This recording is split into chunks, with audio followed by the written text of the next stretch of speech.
What if I told you that the most powerful love story in history wasn't Romeo and Juliet, but an Egyptian queen and a Roman general whose passion literally tore apart the ancient world?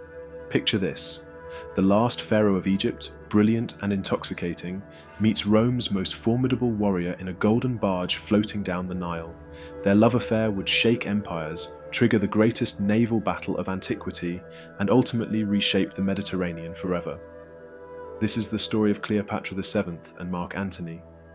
A love so fierce it defied an empire, so dangerous it threatened to topple Rome itself, and so tragic it would echo through eternity. By the end of this journey, you'll understand how two hearts beating as one nearly changed the course of Western civilization. The year is 41 BCE. The Mediterranean world stands divided and bleeding. Julius Caesar lies dead in the Roman Forum, assassinated by senators who feared his growing power. Rome itself teeters on the edge of civil war, split between those who would restore the old republic and those who embrace the new age of emperors. Egypt, meanwhile, remains the crown jewel of the ancient world, fabulously wealthy from grain and gold, yet vulnerable without Roman protection. The Nile flows with the blood of dynastic struggles, and on the throne of the pharaohs sits a woman whose very existence challenges everything Rome believes about power, gender, and destiny.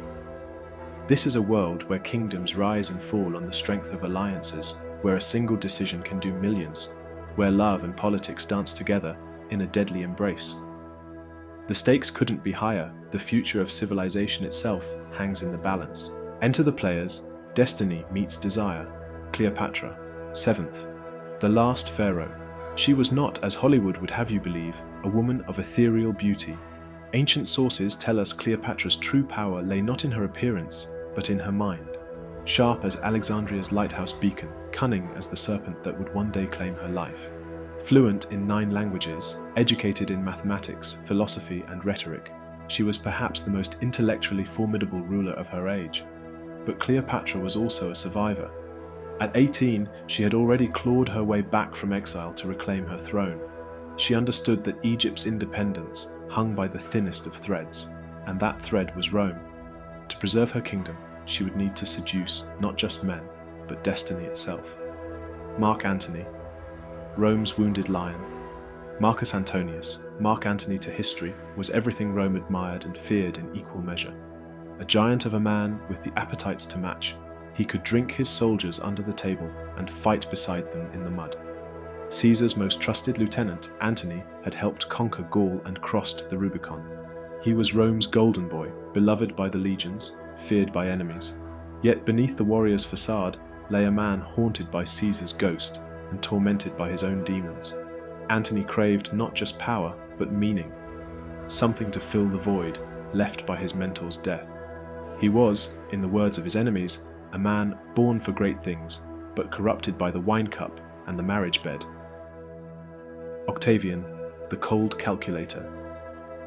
And watching from the shadows was Caesar's heir, his grandnephew Octavian, barely 20 years old, but already displaying the calculating ruthlessness that would one day make him Augustus, Rome's first emperor. Where Antony was fire and passion, Octavian was ice and patience. He understood that in the Game of Thrones, emotion was weakness and love was the greatest weakness of all. The story truly begins on the river Cydnus in 41 BCE, with a spectacle that would become legend. Cleopatra, summoned by Antony to answer charges of supporting Caesar's assassins, arrived not as a supplicant, but as a goddess incarnate. Picture this scene. A golden barge glides down the river, its purple sails perfumed with exotic oils that carry on the wind for miles. Silver oars keep time to the music of flutes and harps. And there, beneath a canopy of cloth of gold, reclines Cleopatra, dressed as Aphrodite, goddess of love, surrounded by boys costumed as cupids, fanning her with peacock feathers. This wasn't just pageantry, it was psychological warfare of the highest order. Antony, the conqueror of the East, found himself conquered. The Roman who had never met his match in battle surrendered without drawing his sword. What followed was more than romance. It was a masterclass in soft power. Cleopatra didn't just win Antony's heart, she remade his very identity.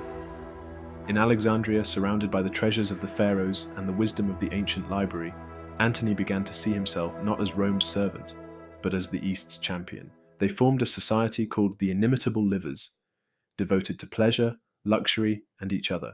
They hunted, they feasted, they sailed the Nile.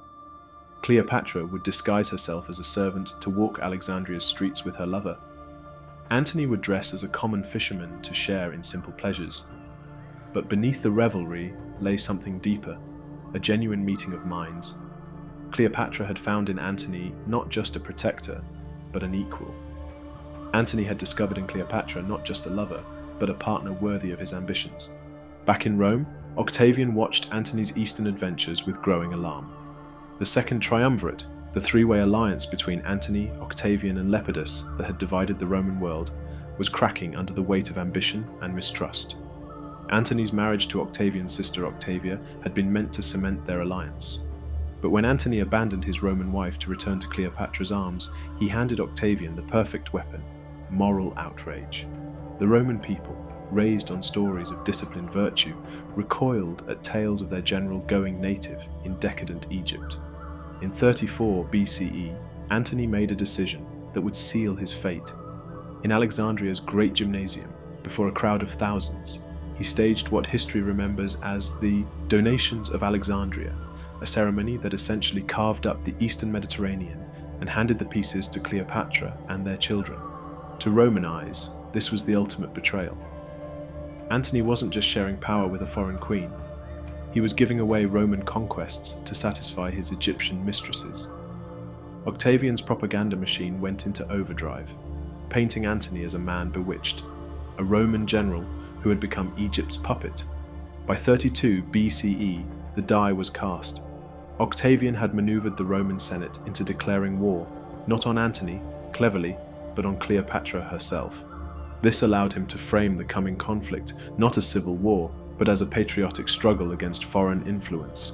Antony faced an impossible choice: abandon the woman he loved and retain some hope of Roman reconciliation, or stand with Cleopatra and risk everything on a single throw of the dice. There was never really any doubt what he would choose. As he himself wrote to Octavian, "Why are you upset?" "Because I sleep with the queen. She's my wife." Is this something new, or have I not been doing this for 9 years now? September 2nd, 31 BCE.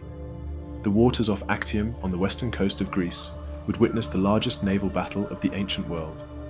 On one side, Octavian's fleet of swift, maneuverable Roman galleys. On the other, Antony and Cleopatra's massive warships, floating fortresses bristling with towers and catapults. The battle itself remains shrouded in propaganda and myth. What we know is this: at the crucial moment, Cleopatra's ships began to withdraw. Some sources claim she fled in cowardice.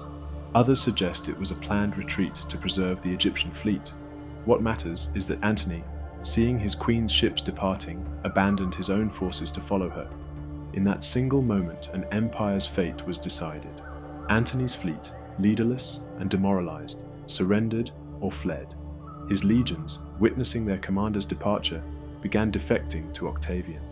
The lovers had lost everything except each other. Back in Egypt, Antony and Cleopatra faced their approaching doom with a mixture of defiance and despair. They formed a new society, the partners in death, and began planning their final act. Some sources suggest they considered fleeing to India or Arabia. Others claim they attempted to negotiate with Octavian, but deep down they both knew how this story would end.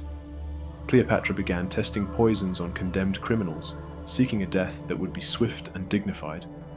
Antony drilled his remaining troops and prepared Alexandria's defenses, but his heart was no longer in the fight. The man who had once conquered the East was being conquered by despair. August 30th, 30 BCE. Octavian's legions stood at Alexandria's gates. Inside the city, Antony received word, whether true or false, that Cleopatra was dead. Unable to bear the thought of life without her, he fell upon his sword. But the wound was not immediately fatal. As Antony lay dying, a messenger arrived with stunning news. Cleopatra lived, barricaded in her mausoleum. With his last strength, Antony was carried to her, pulled up through the monument's windows, and died in her arms. Cleopatra's own end came days later.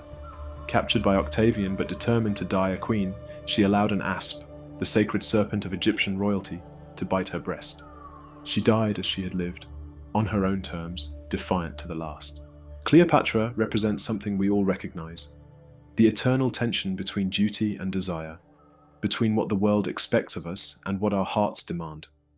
They lost their war, their thrones, their lives, but in losing everything, they won something eternal, a love story that would outlive empires. Shakespeare would immortalize them, Hollywood would recreate them, and we, heirs to the civilization they helped shape, still whisper their names with wonder. Octavian became Augustus and founded an empire that lasted 1,000 years. But who remembers the names of his wives?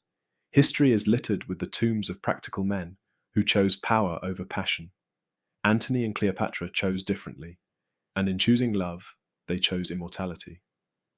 Their story reminds us that sometimes the greatest victories come in defeat, that sometimes the most powerful thing you can do is refuse to compromise your heart, even if it costs you the world. In the end, empires fall, but love, true love, endures forever. The lovers who defied an empire ultimately defeated death itself, living on in every heart that has ever chosen passion over prudence, love over logic, the impossible dream over the safe bet. And perhaps that's the greatest empire of all, the kingdom of the heart, where Cleopatra and Mark Antony reign eternal.